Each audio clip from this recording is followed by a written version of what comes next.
Hello and welcome to another indie game interview.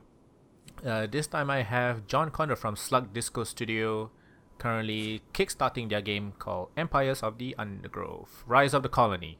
How are you, John? I'm okay. It's still early morning, so still drinking the coffee and waking up. I did one yesterday at my 8 a.m. It's not super fun to do it so early. Right, so let's break the ice a bit. I'm trying out this new thing where I give two questions. You can answer both, but you can answer just one. It's your choice. Okay. So the first one is top 5 games of all time, or what games have you been playing recently? Can answer whichever you want. Right. I'll try and answer both. I'll start with the first one. Um, all time, my top five games are probably Diablo 1. Nice. Yeah. And Dark Souls 1. They Ah, were both really high up. I like the kind of gothic style games. right. Um, but also StarCraft 1. Oh, old school. You're very Yeah. Yeah. Lots of these old games that I've grown up with. Dungeon Keeper 1. there's a trend here. Yeah, yeah. I really like Dungeon Keeper 2 as well, but Dungeon Keeper 1 was something special. Yeah, it's the nostalgia factor probably. Yeah, yeah, It's like absolutely. it's like your first time, and that's the most memorable one most of the time. Hmm. Absolutely. Uh, Let me think which it's difficult to pick a fifth one. Warcraft? Were you a fan of Um, Warcraft? I do love Warcraft. So yeah, let's I can go with Warcraft. Warcraft 3. So Nice. that's That one's really good. yeah, yeah, I absolutely loved Warcraft 3. I believe there's a modder that's using the StarCraft 2 engine to build Warcraft 3 campaign, which is pretty Oh, I've freaking seen cool. that. Yeah. Yeah, Yeah, it does look really cool. There's kind of a theme recently of modders bringing things into updated engines. yeah, it's I saw crazy. yeah. I saw like Luke Ghislaine from Diablo 2 made in Unreal Engine the other day, and that was great. Nice. Someone's not making the game. I think that was just a personal project for Right, them, but it was really cool. right. Um, so yeah, tell us a little bit about yourself. Like, are you doing this full time? And how did you get into Uh, game development? yeah, I'm not actually doing it full time. I'm an engineering graduate from the University of Liverpool. Uh, and I've been working for the university, and I was working full time for the university, but as we started to work on Empires of the Undergrowth, I cut it down to part time so I could Nice. really get him into building this game, Right. and it's been a wild ride so far. Um, how does it feel? Like, I know you didn't like quit your job, but going from Hmm. full time to part time, there is still that dip in income, right? Yeah, And yeah, you're absolutely, and putting yourself I've out had there with this game. hmm and we yeah I had to take a obviously a large uh, drop in income in order to do this, and it is taking a risk. There's Yeah. another guy on our team Mm-hmm. who's who he was doing a PhD for Birmingham University, Right. and he's finished that now, and now he's just working full time on this game. Um, Hmm. and so for him, it's a real risk. Um. He had job offers and things that he's turned down in order to do it. Oh wow. Um, That's so hard yeah, to it's say. That's a hard decision to make. it's a dedication to the Is to he the is he your cause. partner? How many people Uh, are in your studio? yeah, there's three of us. Right.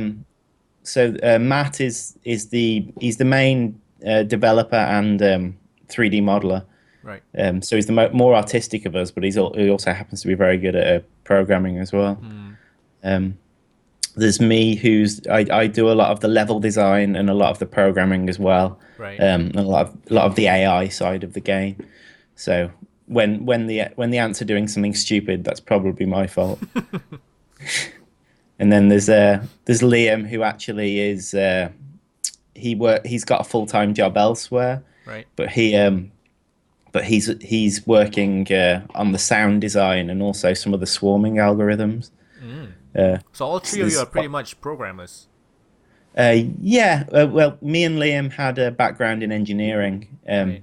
so it wasn't programming. But Matt's is in computer science, Right. so so yeah, they're all highly mathematical degrees. And Liam's kind of his PhD that he did was in risk and uncertainty, which is all to do with kind of statistics and whatnot, which Right.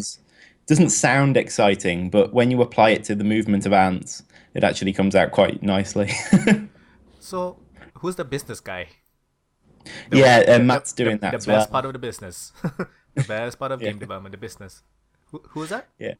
Matt's doing that as well. Right. Our full-time guy. Yeah, he's dealing with all the getting the forms in and everything. So We yeah. do you consider yourself the lead dev?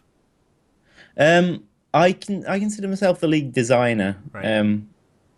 So I mean all the decisions we reach are reached as a group, Right. but we um but we need someone to actually go through the nitty gritty of those design elements and actually work it out properly and work out what works and what's been missed because inevitably when you're high level designing something with a group you end up with all sorts of things that just haven't been considered. Right. So someone's got to go through all that, and that person ends up being me most of the time. Okay. So what? How did you transition from an engineer to wanting to be in games development? Like, how did you start that journey? Right. Um, it actually comes from Matt wondering what he was going to do once he finished his PhD, because as much as he was good at his PhD, he didn't really want because he was doing it with Honda, and he didn't really want to go into kind of engineering computer science. Um, but he wanted to do he wanted to do something that we could do as a group and we could have control over. Right. So he came to me and he knew that I'd been considering. I mean, we've built small things before, but never anything serious. And he came to me and said, "Do you want to give this a go?" And we came up with a game concept, uh, which which was kind of we thought about what games had been good in the past and perhaps hadn't been iterated on Right. enough to in modern days. And Dungeon Keeper came to mind, and also Ant Colony games. I mean, Matt's has always had a fascination with insects, Right. and so he kind of pushed for the theme of a creepy crawly strategy game. So And he's I the insight expert in the group. yeah, well, he's the one that's the hobbyist Right. insect person. He's kept various insects throughout his years. um, but yeah, he's the one that's kind of interested in that theme.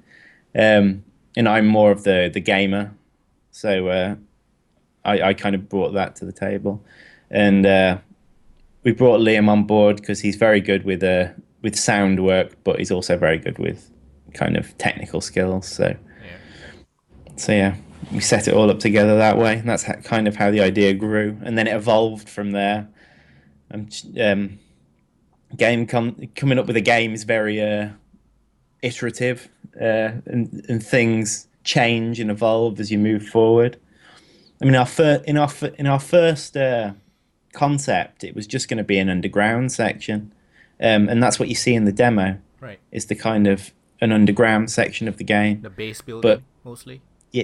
yeah, yeah, kind of colony building, and then Right. take on another colony underground. Mm, Um, but we decided it wasn't really particularly ant-like because they don't really encounter each other underground. It's the right. surface where things really get interesting with an ant colony. I mean, the nests are excellent and really fascinating. The whole nest building process that ants go through, um, but on the surface is where they gather their food, where they meet up with other insects and other colonies, and they get territorial, and it's all very very exciting on the surface. So yeah, tell the people what is Empires of the Undergrowth all about. Yeah, I should probably give an explanation of what I've been talking about. Yeah, it's an ant colony simulation strategy game, so it's got elements of simulation in there and elements of strategy. And you underground, you excavate out a nest, and this it kind of plays to your explorative side and your constructive side, and you kind of build your nest up, and then you attack other insects underground as well in the initial stages to kind of get yourself off the ground. But then you'll take it to the surface, and on the surface you'll have other ant colonies, other insects and arachnids, like large ones, and you will clash with them in kind of a tug of war back and forth. So you're not directly controlling your forces; they automatically head towards each other and fight each other. But you kind of will them at what you want to do. So you say, I want this fish gathered by this many ants, and I want this scorpion attacked by this many ants, and they'll do it all themselves. So it's a strategy game, but it takes away the micromanagement, Right. and it focuses much more on the macro of the game, the where you're looking at the big picture and deciding, what you want your army to be composed of, what where you want your forces to be, that sort of idea. So it's basically you're melding the base building of like a dungeon keeper and with the resource gathering and the combat of an RTS, but without the micromanagement.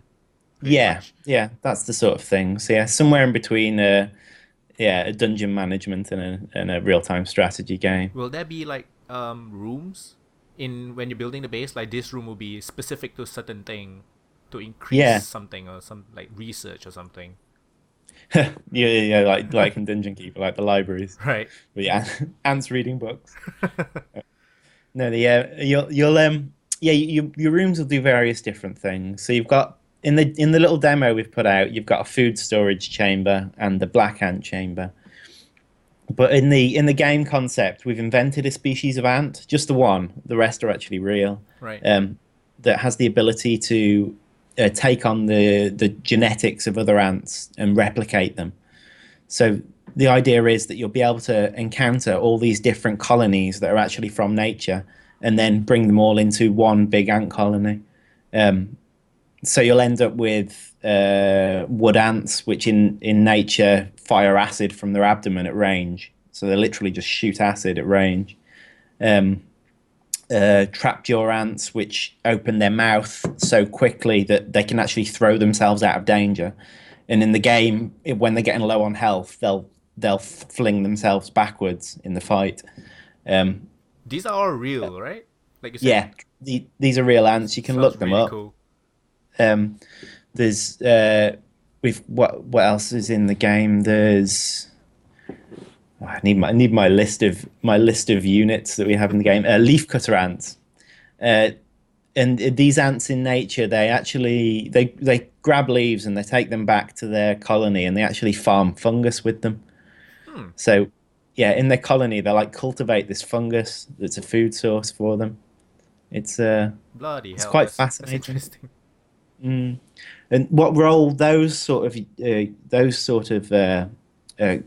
species will play in the game is the fungus garden will act as it will act as like a buff ability. So once you've cultivated enough fungus, you can use it to buff like an area of ants in the fight. So it kind of plays to that sort of thing. So basically the idea came from you guys just liking old school games and Hmm. um the insect expert just came up with the using insects as units pretty much. Yeah, yeah. I mean, ant species. People don't necessarily realize this, but they are hugely diverse. So there is a huge amount of things naturally that you can take from them. and you can kind of draw from their theme. Um, I know a lot of the time in games, ants tend to have just been, this is ants, and they walk around and they collect food and whatnot. But there's actually so many different types of ants that do all these crazy different things and have such different varieties of behavior, different sizes, different strengths of sting, um, different ways of attacking their foes, that it's just such a good pool of it's kind of a natural pool of interesting theme to take from, and so you can go all over the place with it. There's some insane ants out there. It's incredible. So, like, but there's one thing that's really interesting. There's a campaign, right? Hmm. And you said that you guys are gonna make it seem like a documentary. Yeah, So it's like, this is a is it fully voiced, like fully voiced documentary? Like, yeah. That's the idea, is that the player will be taken through the game with the voice of this kind of narrator character that that will talk through as if it was following an ant colony on its journey. So the basic game concept is you're an ant species that goes through this cycle every year. That the queens fly out and they land a long way away, and then they try and make their way back to this place where the super colony was on the top of a pinnacle. So you go through all these different environments as you're traveling up there, playing multiple different missions, setting up multiple different colonies against right? many different ant species.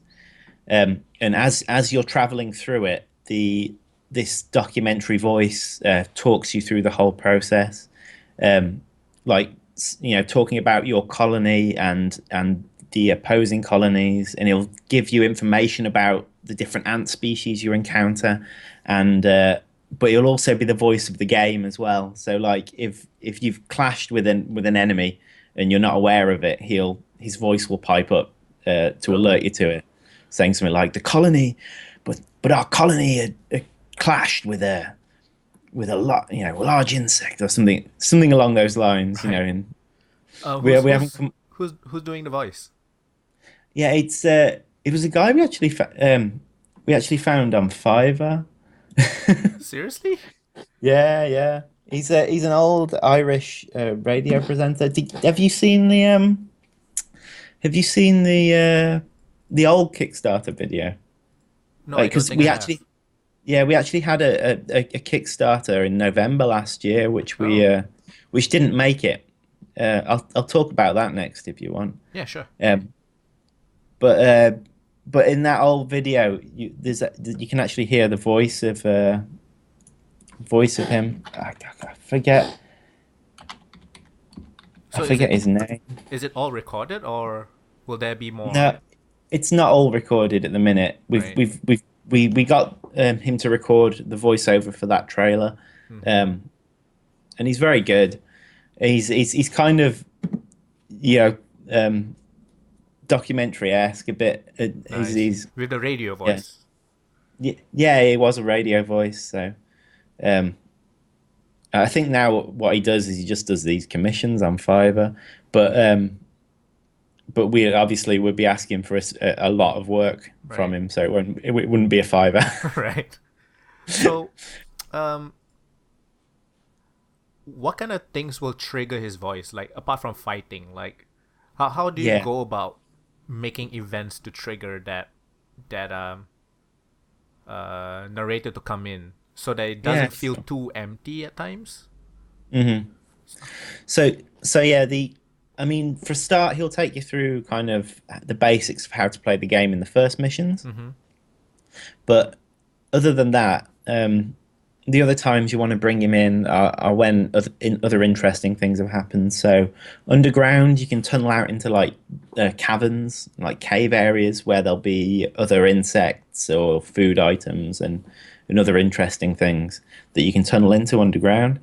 Um, and so when you tunnel into that, you'll want to be alerted that something's happened. So his voice can come in there, and that's triggered just in the code when it says the player's tunneled into a cavern. We can trigger it from there, but you also don't want that to trigger too many times. You don't Right. want, if you tunnel into three caverns, you don't want three of his voice to appear. Right. So we put a timer on it to make sure each warning can only fire uh, every so often. Right.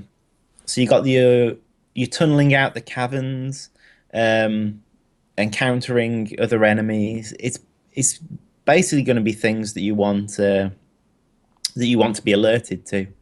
But at the same time, if an alert hasn't played in a while, um, we're going to be prompting the player a little bit as well. This was actually a suggestion that came from the community, is that the narrator can get a bit sarcastic about it if the player's not doing much. Yeah, so it really was time for the colony to make for the surface now. That sort of thing. Right. So, um, this sounds like a pretty ambitious project as your first Mhm. project. Like, what made you, what gave you the confidence to go for it? Uh, yeah, the it is ambitious. Um, we've and as it's a first project, we've got a lot to prove with it as well, Right. because yeah, why would people believe you can make a game if you haven't got anything in your back catalogue, so to speak? Right. Um, so yeah, it was perhaps a bad one to go for as kind of a first project, but at the same time, it's something we could all get behind. I think it's important when you're in a team that your team actually believes in the idea that you're working on, Mm-hmm. um, and so because of that, it kind of gave us the drive to get it off the ground and really give it a go. Um, and yeah, so yeah, the project, we all believe in it, and we all wanted to make it work. So so we just went about giving it a go, and the game evolved over time. It was never quite meant to be this ambitious. Ah, Uh, yeah, I think people call it feature creep, right. Or scope where creep. you Right. yeah, it's where where you start coming up with new ideas and things. And our ideas got too big, and we had to scale it back, Right. and we've kind of ended up in this medium area. Um, but we've actually produced the demo, so that kind of and sent it out there, and getting the feedback from that has really kind of enthused us more. Um, and when we put the game on Steam Greenlight, it got greenlit pretty quickly, and it's kind of all this feedback that you get as you're working on it really does kind of tell you whether you're moving in the right direction, and it really does keep you going, because it's not easy to build an indie game. Um, I'm sure any indie developer will tell you that. Right. Even if at the start you're all kind of starry eyed and you think everything's going to go great, and then things come up, and things it takes so long, and it's such a difficult process uh, that things do get hard, and the kind of feedback you're getting from the community is what keeps you going. So yeah, without kind of this really positive response we've received from people, we probably wouldn't have made it through kind of the difficult points in the development cycle. So So so have you? yeah, it's ambitious, but So let's.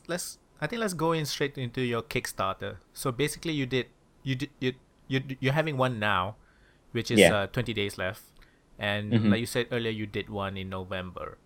So Hmm. the difference was in November you guys didn't reach your goal. Hmm. What was the goal? Is it 10,000 as well? It was actually 15,000 at the time. We were looking for more, Right. which Um. is perhaps part of the problem. Yeah. And And this time you guys got it within a week at Yeah, 10,000. The goal was 10,000. yeah.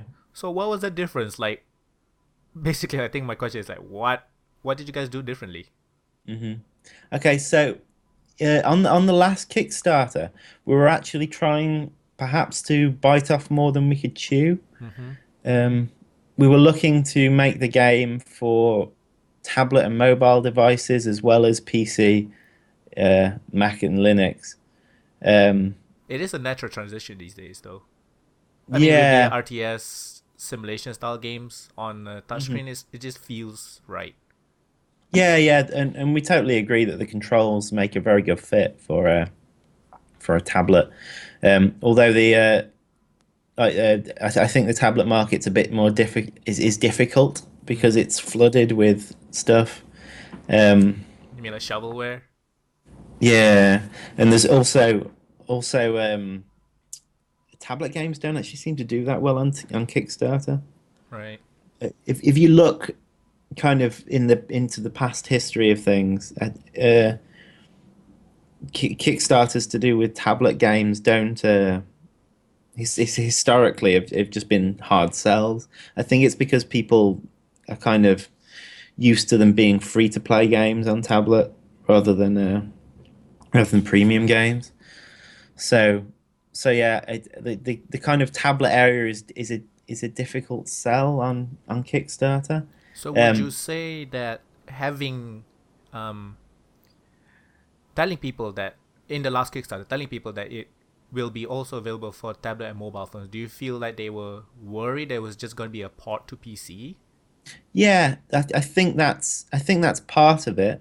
I also think that PC players are used to better graphics, Right. obviously. Um, and originally we were actually building our own games engine. Oh wow. Um, yeah, it was quite talk about ambitious. That was Right. that was ambitious. Um, so our graphics weren't as good as you can get in the pre-built engines. You guys are using Unity now, right? Unreal actually. Unreal, right? Unreal. Yeah.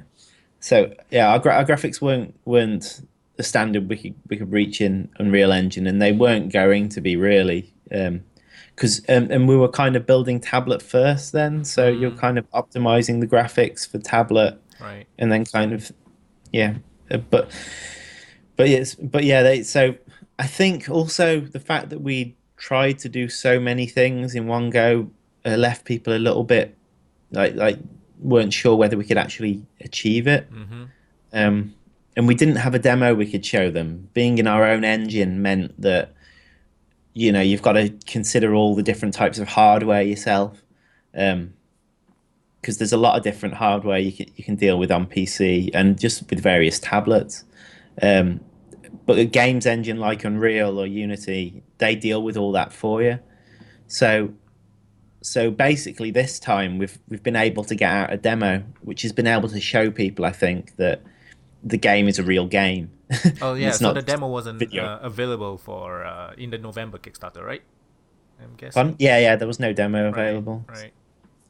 So yeah, it's difficult to tell people, give us some money to make this game, but you can't see it in action at all. And well, they could see videos of it, but we couldn't even give it out to streamers because we weren't sure their hardware would be the right setup to run it. So yeah, it was a hard sell, but this time we've got streamers interested as well because of the demo, um, and then that's great. And we've seen tiny streamers cover it, and then larger ones, and Nice. we've had some pretty big ones have a go at the demo recently, which has been fantastic, great for exposure. So yeah, there's a few reasons why this Kickstarter is doing a lot better than the other one. And I think the fact that people can actually have a go now really Yeah. does help. Yeah. I do feel that a demo can really help sell, like whatever you're trying to sell. Um, Yeah, absolutely. can you talk a bit about the demo? Like, how much time did you take to make it? Because I understand that it takes time to make. Some hmm some indie devs, they just say they feel like it's not worth it's not worth it to make a demo. Yeah, I can understand that. Right. Um, we spent. I mean, a lot of the stuff that's in the demo is stuff that we're working on anyway. Mm-hmm. Obviously, we had to build an underground map for the demo because it's only the underground section of the game. The above ground's not quite ready for it yet. And because of the demo, we had to put the above ground kind of on hold. Um, I mean, we were getting to the point where we got the kind of nice swarming algorithms on the above ground just about working, and things were starting to come together on the above ground. But we kind of had to say, well, we need to pause that for a bit. And we need to go back. We need to go back, and we need to polish up this underground section. And I spent probably about a week putting polish on it, and but also a few of the things in there will need to be redone once the above ground stuff's been done. So there's kind of an element of I'm going to have to go back and change those things when the next part of the game actually is implemented. So I can understand that logic, that it does take time to do, and it does mean you're going to have to put other areas of the project on pause for a bit. But at the same time, on Kickstarter, it's so important to be able, particularly if you don't have a back catalogue like us, Right. so important to prove that you can actually make a game, and that you're not just showing people a long cutscene. So But the art design, like I yeah. know this is very early on in the development, and most if not all is not final, right? Hmm. So in terms of the art design, like what are you guys going for? I really like the lighting, by the way, the way the lighting Yeah, works. it's quite cool. Yeah, it I looks like really nice. yeah, the light with the mouse when you move the mouse around, and then the underground is cool. Yeah, like Um, so what kind of art design are you guys going for? Because it seems yeah, like a very gritty, dark kind of style. yeah. Well, things will be a bit more light on the surface. Right. But yeah, we are kind of going kind of more towards this.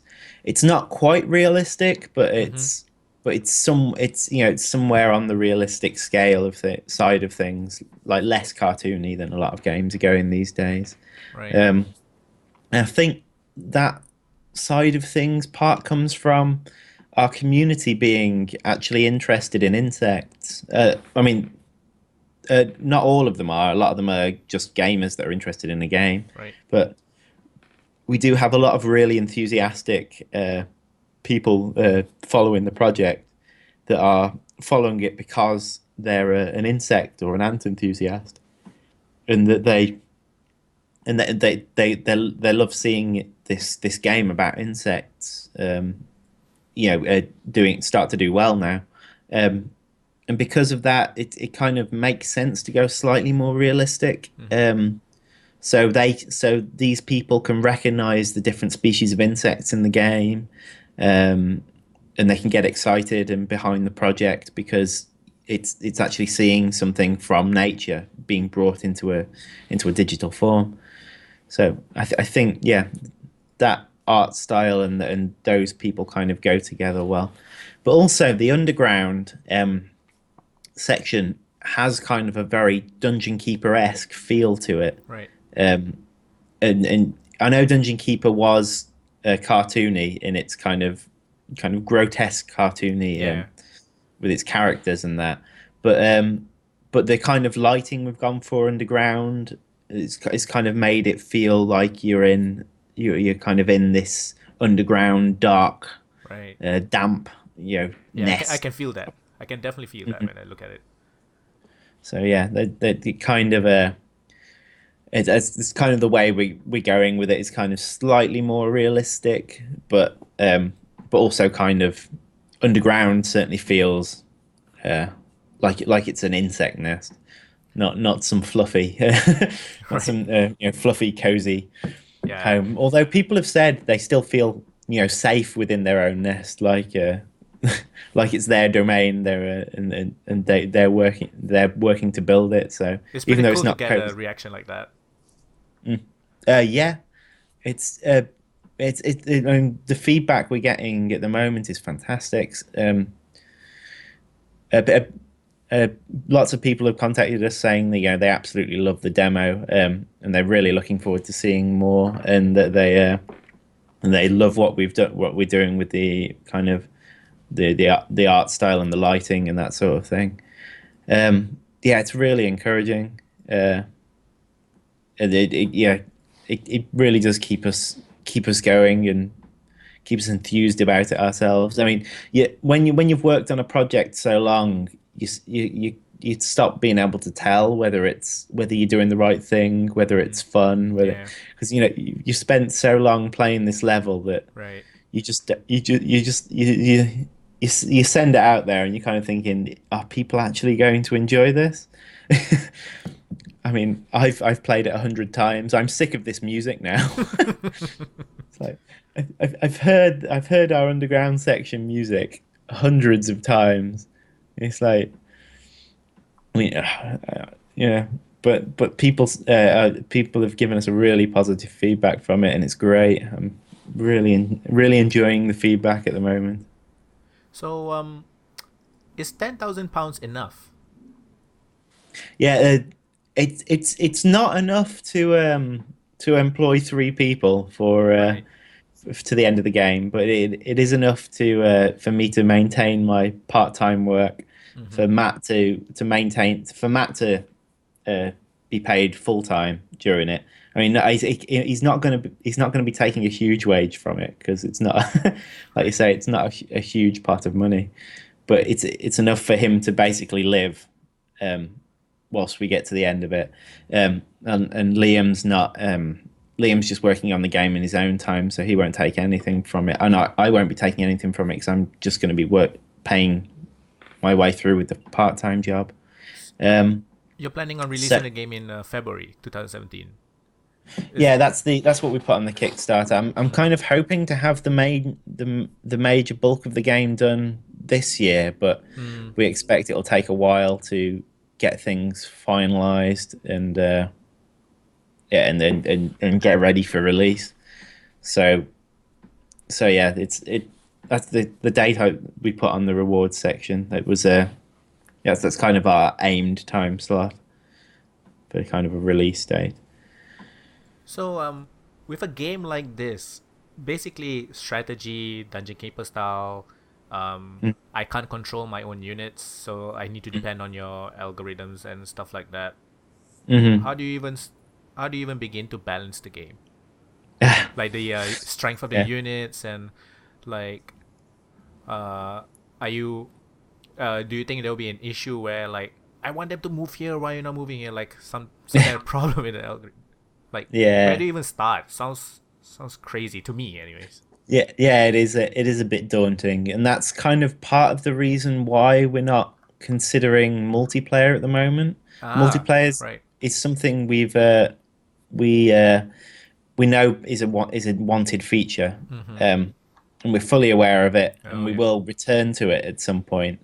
But it's just trying to balance a strategy game is difficult at the best of times, and then you've got a strategy game which yeah, you're not in direct control of things, so it needs to feel like you're having an effect on the battle without you actually directly controlling Mm-hmm. uh, the unit. um so yeah, we are as we move forward, we have been balancing units by putting them just by basically starting a level with a setup battle and just watching the outcome of the battle and then kind of tweaking things a bit more. And the game's kind of got a rock paper scissors kind of aspect to it, Ah, right. in that certain units should be able to beat other type of units uh, well. Um, and I wrote down, I've got this list of things like this counters this and this, and this counters this and this. Is Um, it is each ant an individual unit with its own health point and stuff like that? Yep. Each ant has its own health pool. Its own attack damage, and and whatnot. The games, yeah, each unit is managed as an individual. Right. So you're gonna have to ensure something like, because I guess my strategy would be like to take out the guy with the least health first, pretty much. Yeah, yeah. There'll be certain ants that have because you're not controlling the units. We can Mm-hmm. have kind of mechanics such as taunt in there. Oh, right.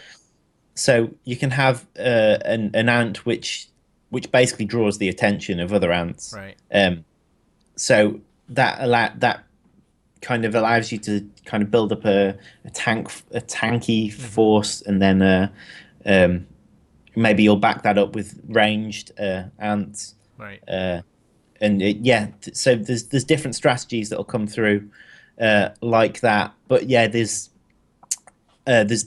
priorities in it as well, like targeting priorities. Mm, Um, so they'll consider all their targets within their range, right. and then make a decision based on what The they threat. think.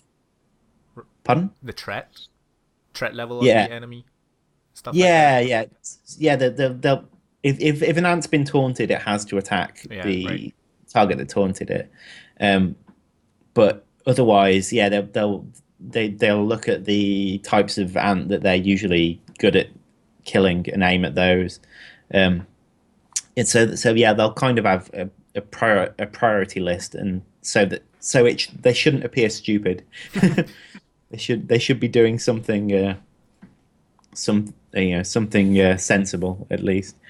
But yeah, it is an issue. And we the yeah the colony on colony battles are going to be the trickiest to balance for sure.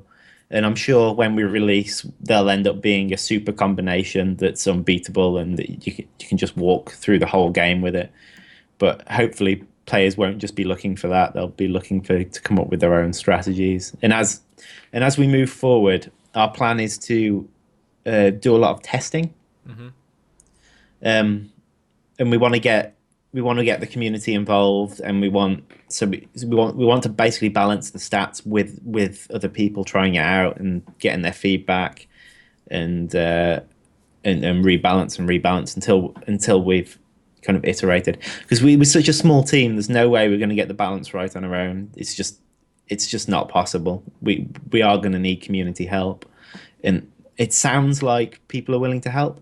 They've really got behind us with this Kickstarter, and lots of them have said they'd be willing to test things on Mac and Linux, uh, and just test the game in general. Lots of people have gone for the tier, which is the beta test tier on the Kickstarter, and they will form our kind of core test group. Right. Um, so yeah, it's that's kind of our approach to the situation. So how does the you said the campaign are like pretty much individual missions, right? Hmm. So I will need to finish the missions and then I get to move on to the Yeah, next part, pretty much. So yeah, basically, that's it's yeah, old school RTS style, right? yeah. Are you planning So on yeah, putting in like custom game stuff? Like I can just play a skirmish. Yeah. skirmishes. Yeah, well, the skirmishes will absolutely be in there. Nice. With various maps. Uh, we're still kind of toying with concepts in this area. Some people seem to have liked the idea of having like randomly generated stuff. So it's something we're considering. Um, So currently it's not. Currently you're creating like specific yeah, maps yeah, with each point. hmm Old school and then RTS basically. yeah, yeah, Right. and Right. in the levels in the campaign, all the maps will definitely be set out and planned. Hmm. Um, but we are considering kind of having a randomized feature for kind of skirmish mode. Awesome. Um, but and at the same time, um, that what we want to have a certain skirmish map set up as well. Um, but yeah, the skirmish mode is definitely something that's going to be included in the in the release, and there's various other ideas that have kind of floated around from the community, um, which we're considering as well. But I don't think we want to uh, take them on. I don't think we want take them on just yet. I think we want to make sure we've completed what we set out to do before we start expanding on other ideas. Um, that yeah, don't else the game will never get finished. Right. Scope creep. Yeah, yeah, exactly. Yeah, the some community ideas that have come through have been things like dynamic weather effects and how that'll affect your colony, and Like with flooding and stuff. yeah, and sandbox mode as well. Lots of them like that idea, and lots of them like the idea of mod support as well. Um, How big are and the these are maps all, actually right now? pardon? How big? How big do you plan the maps to be? Well, the underground section that you see in the demo is probably a bit big for an underground section in the actual game. The reason we made that so big was because was to give people stuff to do in the demo. But in Right. the actual game, you're meant to go to the surface a lot quicker than that. Hmm. So you'll have an underground section, possibly about half the size of what you see in the demo, and then the overground section will probably be about two to three times the size of that underground. Right.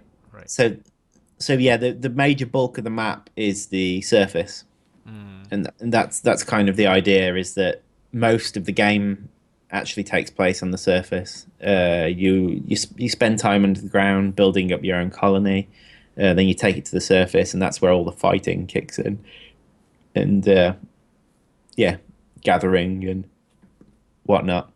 And so yeah, the majority of the map will be on the surface, and it'll be probably bigger than the underground demo map.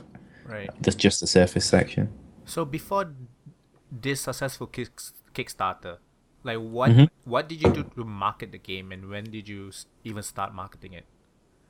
Yeah, it's actually uh, going back to the original Kickstarter, because basically no one had heard of us at the time we did the original Kickstarter, and that's like Kickstarter sin 101. It's if you're going to mess up a Kickstarter, launch it without a community. Right. But yeah, but yeah, we didn't really have a community then. But what that Kickstarter did for us was it got our name out there. Um, I mean, if you look at like our likes on Facebook, um, like before the Kickstarter, like way before the Kickstarter, it was like on something like 50, 60 on the page, and that's pretty much just family and friends. Mm-hmm. Um, and then in the week leading up to the first Kickstarter, there was a jump. We got a couple of media articles about us and such, and then during the Kickstarter, we kind of rose steadily, and then yeah, we didn't make our goal, but we ended up with a lot of people knowing about us, and from that point on, there was a lot of people kind of following the project, chatting about it. Um, and we kept building it up, and we kept taking we took the game, like the new demo, to EGX Resd, which is a London event, Right. It's and pretty big. yeah, and we also took it to an entomology workshop. Interesting. Interestingly enough, that yeah, it's an insect workshop for junior entomology workshop with, so we got it in front of a lot of school children and whatnot, which was an interesting one, and kind of that raised the profile of things. We built up a mailing list with that, um, Nice. and then by the time we launched this Kickstarter, we had it kind of, the first few days were really strong because of that. Mm-hmm. um, and so yeah, actually running the original Kickstarter actually really helped just the marketing of the game, Right. and reaching out to media in the original Kickstarter. We got a couple of articles written about us, but this time with the demo coming out, some small streamers picked up the demo, and we're really grateful to those streamers because that kind of gets things moving with it. And then, like I say, the slightly bigger streamers then pick it up. They have a go, and then eventually a couple of the massive ones do, and they've got like thousands of views on on those videos of the Nice. game. So When was yeah, the the demo kind of done? pardon when Yeah, when was the demo? Like when was the demo finished? was it a couple of weeks before before this Kickstarter launched? So I it's think it was. not that long. No, it's not that long ago. Hmm. Um, and yeah, the kind of streamer I've heard of it before. Streamers kind of bubbling up effect from below is Right. that the little ones The pick little it up. ones will. The little ones are always looking for the next big thing Yeah, because yeah, they can't do these super popular games because that's what the big guys do, and most hmm people will watch the big guys. That's pretty much the exactly. yeah, pretty much that's the way how things work these days. Yeah, yeah, And exactly. did you push it out at all? Like the demo to media outlets or to individual YouTubers, streamers? Uh, we let people on our mailing list know, and people from the event know, and from EGX Res know, and a few of those were streamers Right. from the EGX Res event Mm-hmm. that we had on our mailing list. Uh, so it got pushed out to those automatically, and also out to our previous Kickstarter backers.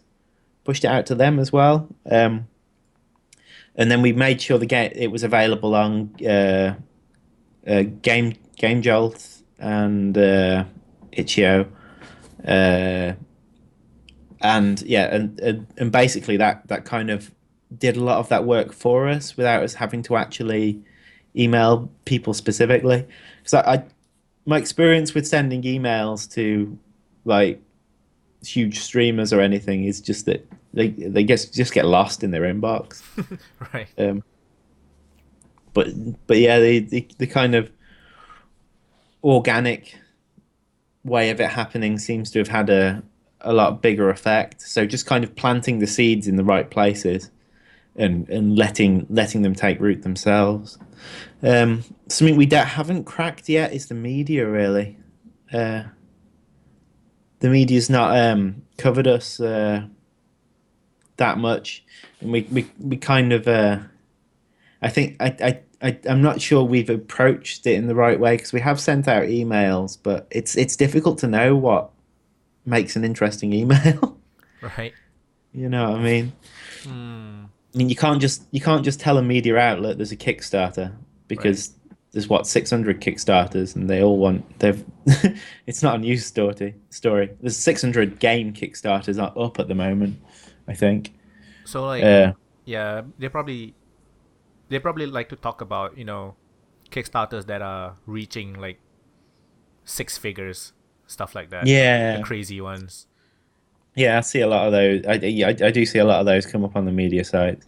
To be fair, I've seen a lot of the smaller ones as well. I do wonder what those how those developers did it, what they wrote in the email that made it interesting enough for them to cover was. Maybe we just haven't reached out to enough of them. Was the It's game it's super unique? You think the one that got covered uh, was it super unique or was it done before? uh Do some do yeah you notice a well pattern? yeah they all have interesting mechanics Right. or interesting graphics. There's usually something about them that makes them Right. yeah special. I I s- think we've got that uniqueness about our project as well. I can't remember a Dungeon Keeper Ant game. Yeah. Uh, I only know like one Ant game, Sim Ant by Will Wright. Yeah. Right. That's Yeah, that's the only one I know. it's a great little game. I mean, it's certainly not a flawless game. Right. It's got its flaws, but it people have a lot of compassion for it because I think people have sunk a lot of hours into it. It was like it's a when they were very small. It was more Simant, to be honest, seems more of a simulation than a game. Right. I mean, if you set up the back garden, you set up your back garden and you have your colonies going in various places. it gets to the point where you can't actually make enough effect on the game to change its outcome, just because you've got so many colonies going on. You can only control so many of them at the same time. It Right. gets very difficult to actually make any difference when you're playing it. So So, I do think you guys have that unique factor. Um, mhm. I do like a game that's not about guns or wizards. That's for Yeah. sure. I think that wasn't there like an RTS called Creatures or something where you can like morph different animals together. It's Oh an yeah. RTS. It was a something Yeah, like that. it was Something crazy. Creatures was a I'm not sure what genre you call that game, but yeah, that was a really cool game where you kind of rear a family of things. Um, but yeah, they I mean those sort of games are cool. There was Spore as well. I don't know if you ever played Spore. Oh, I played Spore. Yeah, The early parts were Spore. really good. Was really there. Yeah, Bloody good. I think that's what everyone feels Oh like. yeah, It's amazing to start with, and then yeah. you just kind of don't want to progress to the other levels. Pretty much. Pretty much. Yeah. So Hmm. yeah, we pretty much reached the end. So I'll let you go with this last question. How is the roadmap looking like?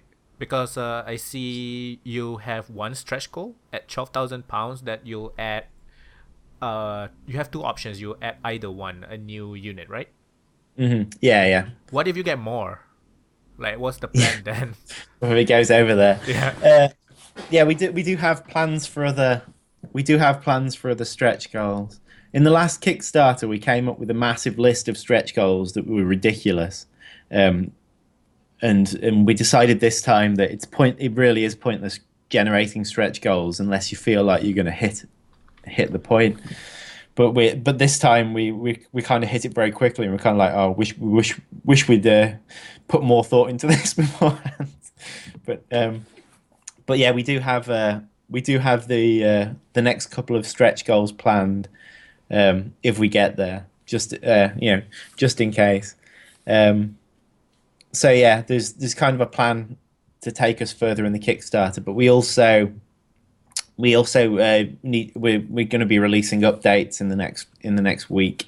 Um, I believe, including kind of video updates, to kind of show more aspects of the game off, because at the moment you can see the underground section very well, but we like to show a bit of the overground and how the other ant units will work in the game, even if it's just explanations of it.